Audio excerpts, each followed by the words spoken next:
Hi, I'm Divyanshu, and together with my colleague Alexander, I will talk to you about our paper in which we explored the privacy dilemma of camera glasses from the wearer's perspective. So, a quick introduction into camera glasses. In general, personal recording devices with integrated cameras have grown in popularity, and wearable camera glasses are a newish addition to this realm, allowing people to capture photos and videos from their point of view. Recent design developments in the camera glasses space has seen them become more and more unobtrusive. As such, they have become difficult to spot or identify. What began as the futuristic and easily recognizable Google Glass has now matured into more conventional designs. One such addition to this landscape are the Ray-Ban Stories camera glasses, which are developed by Meta in cooperation with Ray-Ban. Allow me to briefly introduce these glasses to you. They were first commercially available in 2021. They feature dual 5-megapixel cameras, which allow them to capture photos and record videos. And they have a wide capture LED as a privacy indicator to help notify people. Now that I have brought up privacy indicators, let me briefly talk to you about them. So privacy indicators are visual or audible cues that provide feedback to users, both primary and secondary, about data that is collected and processed by a system. In practice, there could be several types of privacy indicators. For instance, the red recording light that glows when you start taking a video, the mechanical shutter sound that your camera makes or mimics to tell you that a photo was captured, or even simply the act of pointing a camera or mobile phone at you can serve as a privacy indicator. As mentioned earlier, for these Ray-Ban camera glasses, a wide capture LED serves as a privacy indicator, whose functioning is shown in this video. Here, as you can see highlighted in the white circle, is a small white LED that turns on when a capture is made. The capture is made by pressing a small button on the side of the glasses. For a photo, the white LED only lights up momentarily, while for a video capture, the LED stays lit during the entire duration of the capture. By now, you would have had an intuition that there are privacy challenges associated with camera glasses. And these challenges are compounded by how similar camera glasses have started to look as compared to their non-camera regular counterparts. While there's a large body of work that has looked into bystanders and how best we can protect their privacy, these camera glasses that were made available in 2021 gave us the opportunity to understand and explore the privacy perspectives of the wearer. More concretely, we wanted to understand how wearers perceive others' privacy, what kind of emotions they felt in social situations, and finally, what measures they took to mitigate any impact on privacy.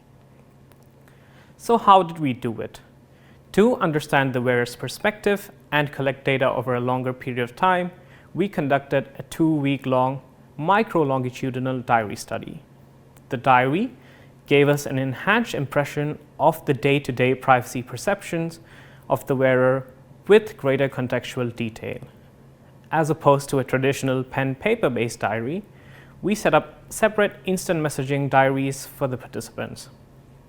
At the end of 2 weeks, we invited our participants for an exit interview to dig deeper into their experiences. To cover the full spectrum of wearers' experiences, we gathered data from both existing and new users. However, here, the challenge was to find existing users who were familiar with the glasses. To recruit these users, we advertised our study on Reddit, a social platform, and more specifically on the Ray-Ban Stories subreddit. For recruiting new users, we posted flyers to the study around the university and the city center. In total, our study had 15 participants, consisting of 6 existing and 9 new users. Our approach was exploratory in nature, since little is known about wearers' perspective in the context of privacy. As such, we employed a qualitative approach to our data analysis. We performed thematic analysis, making use of open and actual coding to draw out the main themes. And now, Alexander will talk to you about our results. Our qualitative study yielded a grand total of 129 diary entries, which we analyzed together with over 7.5 hours of interview material.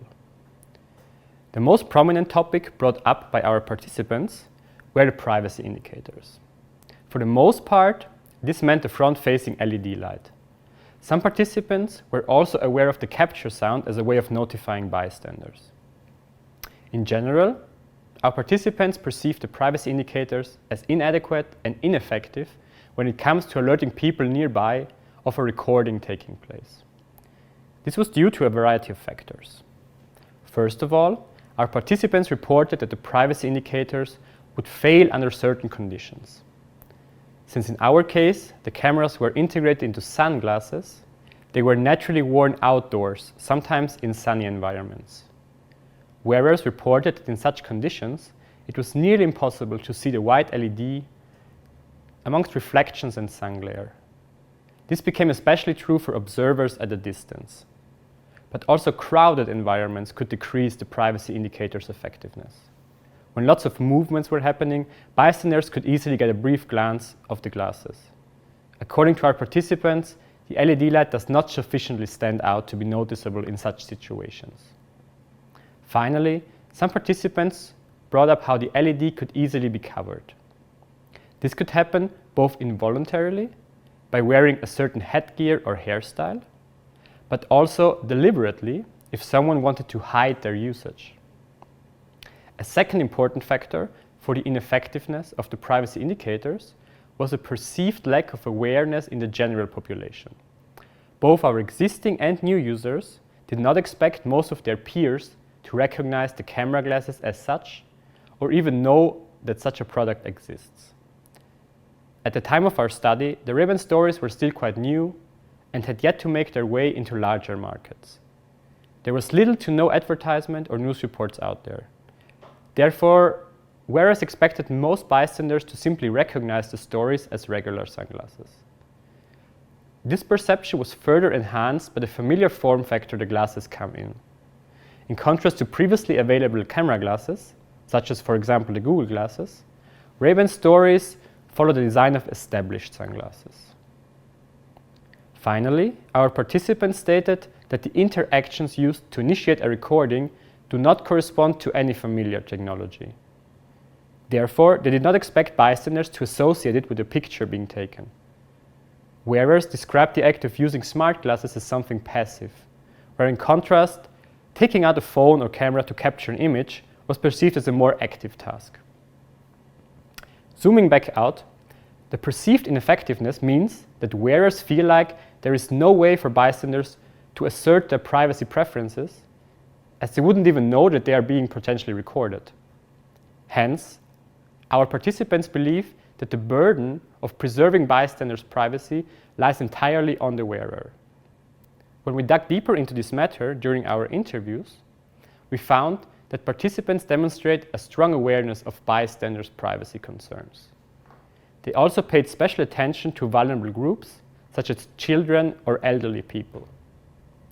In general, we found that it was easy for wearers to put themselves into a bystander's shoes and evaluate situations from their perspective. Additionally, feeding into the perceived burden the wearers experienced was their concern about bystanders' attitudes towards the technology. Our participants mostly agreed that people have an aversion against being recorded against their knowledge, and camera glasses were still viewed as a stealthy, almost spy-like technology. They would expect negative repercussions in the form of people judging them, all the way to openly confront them about their camera glass usage.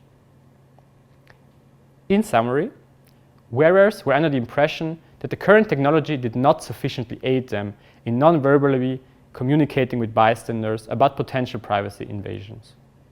Of course, this was just an excerpt of our findings. If you want to learn more about wearers' needs for the technology and which mitigation strategies they employ, I strongly encourage you to read our paper. When we compare our findings to previous work on the bystander's perspective, we see that wearers for the large part share the same concerns. While wearers sense the burden to preserve everyone's privacy to rely on them, bystanders despise the loss of control and the need to trust strangers. Hence, there is a need for better privacy-mediating technology that can relieve the trust issues by better distributing the burden of consent negotiation. This means, on the one hand, empowering bystanders to make conscious and informed decisions around being recorded by camera glasses, but also facilitate benevolent wearers with communicating their intentions. Thank you, Alexander. In conclusion, consent negotiation and fine-tuning the visibility of privacy indicators are crucial challenges that need to be addressed to ensure camera glasses can be used in a privacy-preserving way. With that, we thank you for listening to our talk. If you want to learn more, please read our paper and get in touch afterwards, or come find us at SIGCHI.